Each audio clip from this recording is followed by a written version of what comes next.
O livro de Gênesis é o primeiro livro da Bíblia e a sua história se divide em duas partes principais. Os capítulos de 1 a 11 contam a história de Deus e do mundo inteiro. Depois temos os capítulos de 12 a 50 que realçam a história entre Deus e apenas um homem, Abraão, e a sua família. Essas duas partes estão conectadas por uma história que começa no capítulo 12. Esse esboço nos dá uma ideia de como entender a mensagem do livro como um todo e como ela apresenta a história da Bíblia inteira. O livro começa com Deus tomando a desordem e a escuridão descritas na segunda frase da Bíblia. E disso Deus traz a ordem, a beleza e a bondade. Ele cria um mundo onde a vida pode florescer. Deus faz essas criaturas chamadas humanos, ou Adam em hebraico. Ele cria os humanos à sua imagem, que está relacionado com o seu papel e o propósito deles no mundo de Deus. Os humanos são criados para refletirem o caráter de Deus no mundo. Eles são nomeados como representantes de Deus para governar o seu mundo em seu nome, o que, nesse contexto, significa aproveitar todo o seu potencial, cuidar dele e torná-lo num lugar onde ainda mais vida possa florescer. Deus abençoa os humanos. Essa é uma palavra-chave nesse livro. Deus lhes dá um jardim, um lugar onde podem começar a construir esse novo mundo. A parte importante é que os humanos têm uma escolha sobre como vão construir esse mundo, representada pela árvore do conhecimento do bem e do mal.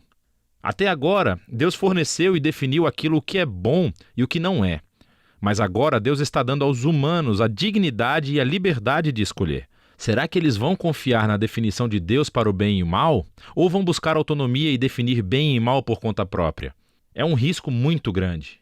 Rebelar-se contra Deus é abraçar a morte, porque você está se afastando do próprio doador da vida. E isso é representado pela árvore da vida. No capítulo 3, uma figura misteriosa, a serpente, entra na história. A única coisa que sabemos sobre a serpente é que ela é uma criatura que Deus fez. Torna-se claro que é uma criatura em rebelião contra Deus. Ela quer levar os humanos à rebelião e à morte.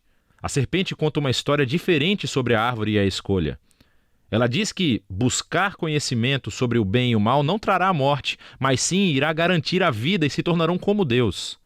Agora, isso é uma ironia trágica porque sabemos que os humanos já são como Deus.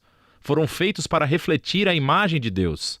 Em vez de confiar em Deus, os humanos buscam a própria autonomia. Eles escolhem o conhecimento do bem e do mal para si e, instantaneamente, toda a história fica fora de controle. A primeira perda acontece nas relações humanas. E, de repente, o homem e a mulher entendem o quão são vulneráveis. Eles não podem nem confiar um no outro. Eles fazem roupas e se escondem um do outro. A segunda perda acontece na intimidade entre Deus e os humanos. Eles correm e se escondem de Deus. Quando Deus os encontra, eles começam um jogo de culpar um ao outro sobre quem iniciou essa rebelião. E nesse momento a história para. Há uma série de poemas curtos nos quais Deus declara, primeiro para a serpente e depois para os humanos, as consequências trágicas dos seus atos. Deus primeiro diz à serpente que, apesar da sua vitória aparente, ela está destinada à derrota e a comer poeira. Deus promete que um dia uma semente, ou seja, um descendente, virá da mulher e dará um golpe letal na cabeça da serpente. O que parece uma ótima notícia, mas essa vitória terá um custo, pois a serpente também dará um golpe letal no calcanhar do descendente, enquanto está sendo esmagada. A promessa desse guerreiro ferido é misteriosa. Mas no fluxo da história até então, você vê isso como um ato de graça de Deus. Os humanos acabaram de se rebelar. E o que Deus faz? Ele promete resgatá-los. Mas isso não elimina as consequências das decisões do ser humano. Deus informa que agora os aspectos da sua vida conjunta, tanto na vida em casa como no trabalho, serão cheios de tristeza e dor por causa da sua rebeldia, o que levará à morte. E a partir daqui, a história só piora. Os capítulos 3 a 11 traçam o efeito crescente da rebelião e das relações humanas fraturadas em todos os níveis. Há uma história sobre dois irmãos, Caim e Abel. Caim tem tanta inveja do seu irmão que quer matá-lo. Deus adverte Caim que não caia na tentação, mas ele faz isso de qualquer maneira. Ele mata o seu irmão no campo. Caim então constrói uma cidade onde reinam a violência e a opressão. Tudo isso culmina na história de Lameque. Ele é o primeiro homem da Bíblia a ter mais de uma esposa. Ele as acumula como sua propriedade. E entoa uma breve canção sobre como ele é ainda mais violento e vingativo do que Caim. Depois disso, temos uma história estranha sobre os filhos de Deus, que poderia se referir a seres angelicais do mal ou aos antigos reis que alegavam descender dos deuses. Como Lameque, eles adquiriram tantas esposas quanto quiseram e geraram os Nefilim, grandes guerreiros dos tempos antigos. Qualquer que seja a interpretação correta, o ponto principal é que os humanos estão construindo reinos que enchem o mundo de Deus com violência e ainda mais corrupção.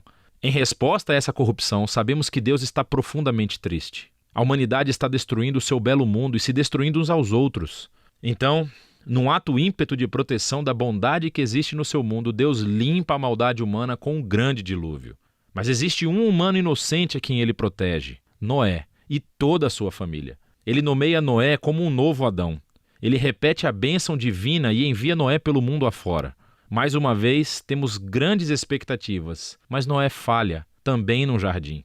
Ele vai e planta uma vinha e fica bêbado até perder os sentidos. Então, um de seus filhos, Cam, faz algo vergonhoso ao seu pai na tenda. Aqui temos o nosso novo Adão, nu e envergonhado, justamente como o primeiro. E novamente tudo piora. O que leva à fundação da cidade da Babilônia. As pessoas da antiga Mesopotâmia se reúnem em torno de uma nova tecnologia, o tijolo. Elas podem construir cidades e torres mais altas, bem mais rápido do que qualquer outro povo. Eles querem construir um novo tipo de torre que chegue até os deuses para tornar os seus nomes famosos. É uma imagem da rebelião e arrogância humana. É a rebelião do jardim, dessa vez amplificada. Deus humilha o seu orgulho e os dispersa. Essas são histórias diversas, mas você pode ver que todas exploram o mesmo princípio básico. Deus continua dando aos humanos a chance de fazer a coisa certa com o seu mundo, e os humanos continuam a destruí-lo. Essas histórias afirmam que nós vivemos num mundo bom, que tornamos mal, e escolhemos definir o bem e o mal por conta própria. Todos nós contribuímos para esse mundo de relacionamentos rompidos, levado ao conflito e à violência e, finalmente, à morte. Mas há esperança. Deus prometeu que um dia um descendente viria, o guerreiro ferido, que derrotará a raiz do mal. Apesar da maldade humana, Deus está decidido a abençoar e a salvar o seu povo. Então a grande questão é, claro, o que Deus vai fazer? E a próxima história é o elo onde encontramos a resposta. Mas por enquanto, é disso que tratam os capítulos de 1 a 11 do livro de Gênesis.